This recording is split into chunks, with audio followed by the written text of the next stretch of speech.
Bismillahirrahmanirrahim. Assalamualaikum warahmatullahi wabarakatuh. Alhamdulillahi rabbil alamin. Wassalatu wassalamu ala asyrafil anbiya'i wal mursalin wa ala alihi wa ashabihi ajma'in. Amma ba'du. Ikhwani wa akhwati fillah rahimani wa rahimakumullah. Insyaallah ta'ala pada kesempatan kali ini kita akan coba menghafal sebuah hadis ringkas, ya, penggalan hadis yang membahas tentang niat. Ya, kita baca hadisnya. Innama, ya, sesungguhnya al-a'malu, amal-amal, bin niyati, dengan niat-niat.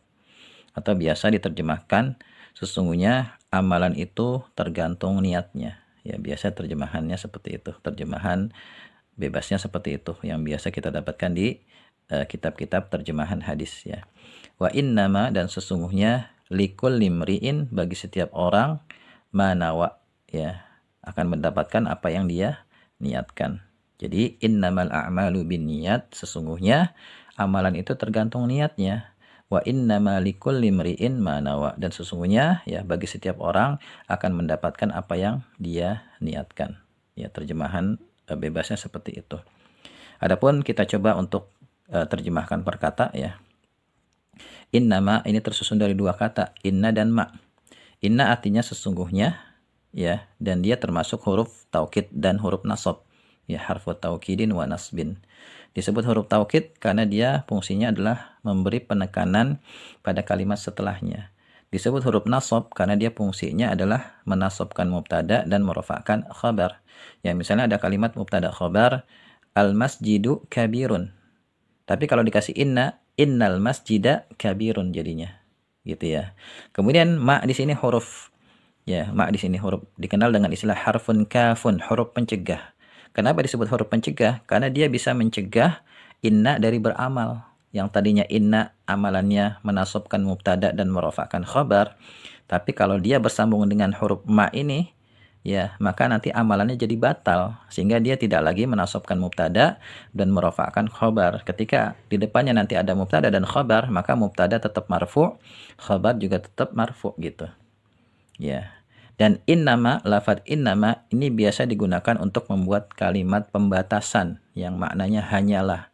Jadi innama bisa kita terjemahkan dengan hanyalah, gitu, ya. Kemudian al-a'malu, ya, al-a'malu ini jamak dari amalun. Amalun jamaknya a'malun. Al-a'malu, ya, amal-amal. Dan di sini dia kita baca marfu karena dia mubtada.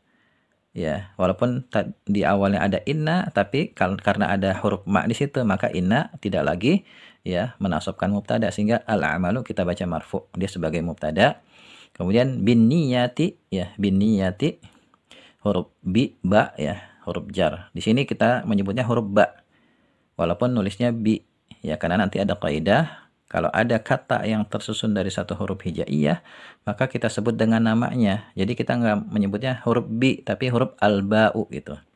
Ya, dan bi ini huruf jar, ya, huruf ba ini huruf jar, dan an-niyati berarti isim majrur biharfil jar, ya, dan an-niyati ini adalah jamak muannas salim dari niyah, ya, niyatun jamaknya niyatun, gitu, ya. Dan bin niyati ini kan jar majrur, dan dia di sini, ya, adalah syibul jumlah, namanya susunan syibul jumlah yang berposisi sebagai khabar dari al-a'malu. Jadi al-a'malu mubtada, khabarnya mana? Khabarnya syibul jumlah, yaitu bin niyati. Ya, bin niyati syibul jumlah menempati posisi isim yang marfu' sebagai khabar. Jadi hanyalah amal-amal itu dengan niat atau bersama niat. Ya, maksudnya, ya, di antara penjelasan ulama bahwasanya amalan itu, ya, hanyalah ada bersama niat. Jadi setiap amalan pasti ada niatnya, gitu maksudnya. Jadi ketika orang melakukan suatu amalan pasti ada niatnya di situ. Nggak mungkin orang melakukan suatu amalan, melakukan suatu tindakan, ya, itu tanpa adanya niat, gitu. Ada juga ulama yang menjelaskan di sini maksudnya innamal a'malu shalihah binniyati shalihah. Ya, hanyalah amal-amal shalihah itu bersama niat yang shalihah. Jadi amal saleh, amal kebaikan akan mendapatkan pahala jika bersama niat yang shalihah juga. Seperti itu. Dan untuk mendapatkan penjelasan lebih rinci, silakan kita merujuk ke kitab syarah-syarah hadis, ya, penjelas hadis. Di sini kita hanya akan bahas makna per kata supaya kita ketika menyebutkan setiap kata kita tahu artinya apa gitu ya. Wa innama ya, dan hanyalah, ini penjelasannya sama seperti sebelumnya, wa huruf ataf, wa innama dan hanyalah, likul limri'in, li ya kita menyebutnya huruf lam dan dia huruf jar sama seperti bi ya. Li ini huruf jar ya, bagi atau untuk, kulli setiap, imri'in orang, bacanya likul limri'in. Karena di situ imri'in ya itu hamzah wasol namanya. Dia dibaca kalau di awal kalimat, tapi kalau di tengah-tengah kalimat ya di sini dia nggak dibaca. Jadi likul limri'in, bukan likuli imri'in tapi likul limri'in. Imri'in artinya orang. Ya likul limri'in ya, bagi setiap orang. Ya, dan ini susunan sibul jumlah juga sama seperti bin niyati. Ya, susunan sibul jumlah, jar majrur sibul jumlah, dan di sini dia berposisi sebagai khabar muqaddam. Ada khabar muqaddam, maka harus ada mubtada muakhar. Mana mubtada muakharnya? Yaitu ma di situ. Dan ma di sini bukan huruf. Ya, kalau ma yang innama itu ma-nya huruf, tapi ma di sini adalah isim. Namanya isim mausul. Nanti ma bisa jadi isim mausul, bisa jadi isim syarat, bisa jadi isim istifham. Ya. Kalau antum mau mendapatkan penjelasan rinci, bisa baca di buku Sama Tapi Beda. Ya, di sana sudah saya jelaskan lafaz-lafaz bahasa Arab yang tulisannya sama tapi makna dan fungsinya berbeda. Dan buku Sama Tapi Beda ini adalah kutipan dari buku Menyelami Samudra Huruf. Ya, kalau ingin mendapatkan penjelasan rinci tentang huruf dan hal-hal yang berkaitan dengan huruf ya dalam bahasa Arab, bisa dibaca di buku Menyelami Samudra Huruf. Jadi ma di sini isim. Namanya isim mausul. Ya, dan dia di sini berposisi sebagai mubtada muakhar. Gitu ya. Kemudian nawa. Nawa ini fi'il ya, fi'il maudhi, fi'il mudhari'nya yanwi, nawa yanwi. Ya. Dan setiap fi'il itu kan harus ada fa'il. Setelahnya harus ada fa'il. Mana fa'ilnya? Fa'ilnya di sini adalah dhamir mustatir. Yang diperkirakan adalah huwa, gitu ya. Jadi maknanya ya bisa juga kita artikan ya, hanyalah amalan itu bersama niat. Atau hanyalah amal soleh itu bersama niat yang solihah.